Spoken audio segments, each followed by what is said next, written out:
Hello नमस्कार। आज मैं आपको एक असली दिल को छू जाने वाली कहानी सुनाता हूँ। ये सच्ची घटना, ये जापान की एक घटना है। यहाँ पे एक बार क्या होता है, एक व्यक्ति अपने घर का रेनोवेशन कराने का सोचता है, अपने घर की मरम्मत कराने की सोचता है।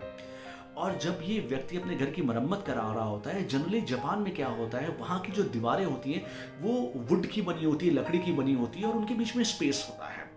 तो जब ये व्यक्ति उसमें से उन दो लकड़ियों में से एक लकड़ी को हटाता है, उसको हटा रहा होता है, तो देखता है कि वहाँ पे एक छिपकली, वहाँ पे एक लिजर्ड जो होती है वो वहाँ पे बैठी होती है। जब वो लिजर्ड को ध्यान से देखता है तो देखता है उस लिजर्ड के पंजों पे कील लगा हुआ था।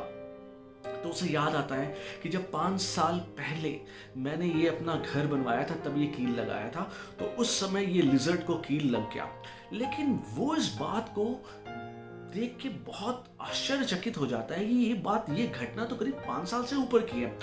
अगर 5 साल तक इस लिजर्ड को, इस छिपकली को कील लगा रहा तो ये लिजर्ड जिंदा कैसे रही? आखिर क्या चीज है जिस वजह से ये लिजर्ड जिंदा रही? वो कुछ देर तक उस जगह को वैसे ही देखता रहता है। थोड़ी देर बाद वहां पे एक दूसरी लिजर्ड आती है, एक दूसरी छिपकली आती है और उसके मुंह में खाना होता है और वो उस लिजर्ड को फीड करती है। तो आप यकीन मानिए कि 5 साल तक, 5 साल या 5 साल से ज्यादा एक छिपकली दूसरी छिपकली को जीने का सहारा बनती है, उसका खाना उसे खिलाती है, उसे जीवित रखती है। ये कहानी हमें बहुत बड़ी सीख देती है। ये कहानी हमें कहती है कि हम किस तरीके से अपने रिश्तों को निभा सकते हैं, किस तरीके से हम अपनापन दिखा सकते हैं। आज जो पूरा विश्व, हमारा भारत देश इस कठिन दौर से गुजर रहा है, जहां लाखों लोगों ने जान गंवा दी, जहां कई लोग कोरोना से संक्रमित हैं, मैंने ऐसा माहौल देखा जो मेरे लिए बहुत दुखित, बहुत बहुत हृदय को पीड़ा देने वाला था। वो ऑक्सीमीटर जो 700 रुपए का था वो 2100, 2500, 3000 का बिक रहा है। वो नारियल पानी जो 40 रुपए, 30 रुपए का था वो 70 रुपए का बिक रहा है। जो नींबू विटामिन सी के लिए हम यूज करते हैं, वो नींबू, एक लेमन 1 पाव 75-80 रुपए का बिक रहा है। इंसान के खिलाफ खड़ा हो गया है।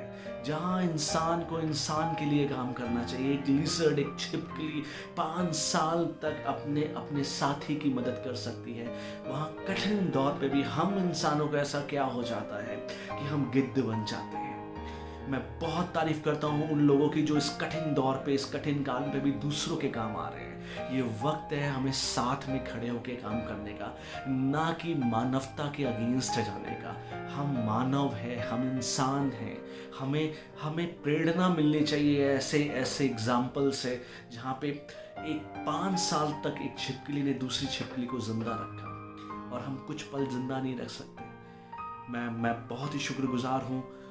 बहुत ऐसे सहयोगी हैं, मैं कुछ लोगों के ही नाम ले पाऊंगा, सोनू सर, सोनू सूद सर, टाटा, रिलायंस, ऐसे बड़े बड़े उद्योगपति, खालसा पंथ के लोग, हिंदू समाज, मुस्लिम समाज, ऐसे वो लोग जो मदद कर रहे हैं कोरोना काल पे। यही है इंसानियत, इसी को जिंदा रखना है, ना कि इंसान को इंसान के द्वारा मारना है। बहुत बहुत धन्यवाद। Thank you so much.